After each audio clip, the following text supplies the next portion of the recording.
Je vous laisse vous présenter. Du coup. Oui, bien sûr. Je m'appelle Olivier Piacentini, je suis écrivain et je représente Mouvement France, qui est un cercle de réflexion qui a été créé cet hiver à l'initiative de Roland Hureau. Et c'est un cercle de réflexion qui travaille très précisément sur un travail programmatique, en fait, pour initier une restauration de la souveraineté de notre pays, mais travailler en profondeur et avec rigueur. Alors pourquoi est-ce qu'on a entamé ce travail cet hiver? Eh bien parce que, comme vous l'avez constaté, donc en 2017, tous les partis qui prônaient une certaine voie pour le souverainisme, ils n'étaient pas très nombreux, n'ont pas convaincu. Et ils n'ont pas convaincu, alors il y avait déjà un bloc de droite, je pense, qui était un petit peu entre deux chaises, qui n'était pas pleinement impliqué dans ce souverainisme. Et puis, bon, il y a d'autres partis, comme on l'a dit, Debout la France et le Front National, qui ont fait la preuve d'une certaine impréparation. Et quand on a assisté évidemment au débat de l'entre-deux tours, on a bien vu que la sortie de l'euro, et puis après on revient dans l'euro, et puis on remet une monnaie unique, une monnaie commune, ça ne parvenait pas à convaincre les Français. Il va falloir faire ce travail pour convaincre les Français. Pourquoi ? Parce que d'abord, nous avons un président, qui est le président Macron, qui, à notre humble avis, a fait l'objet véritablement d'une rampe de lancement, d'une espèce d'oligarchie mondialiste qui est à l'œuvre sur toute la planète et qui, suite au Brexit, suite à l'élection de Trump, suite à tous les événements que l'on voit en Europe de l'Est et même dans certains pays émergents, et puis plus récemment encore, comme l'a dit si bien Dominique, jamais en Italie,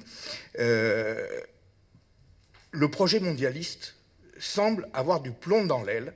Il n'a plus l'assentiment des peuples qui commencent à se rebeller. Et si la France avait basculé dans le souverainisme en 2017, il est bien évident que, suite aux États-Unis, la Grande-Bretagne et maintenant la France, ce projet aurait été complètement à volo.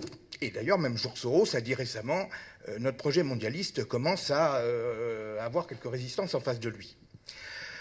Donc, nous nous sommes dit la chose suivante.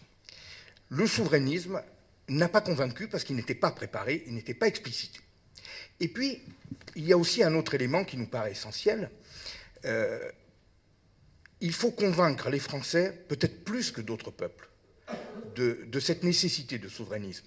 Pourquoi ?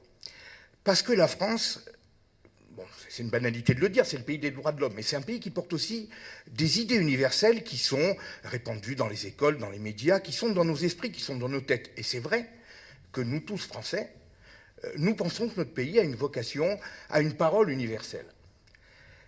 Or, dans l'esprit de beaucoup de Français, le souverainisme, c'est effectivement, comme vous l'avez dit, Dominique, ça peut s'assimiler à une forme de repli sur soi, une forme de retour à des racines, mais sur un plan un peu rabougri.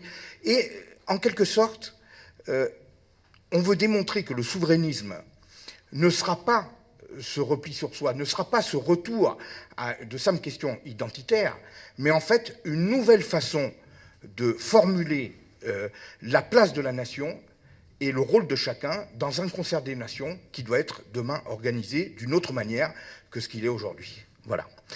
Mesdames et messieurs, je vous remercie.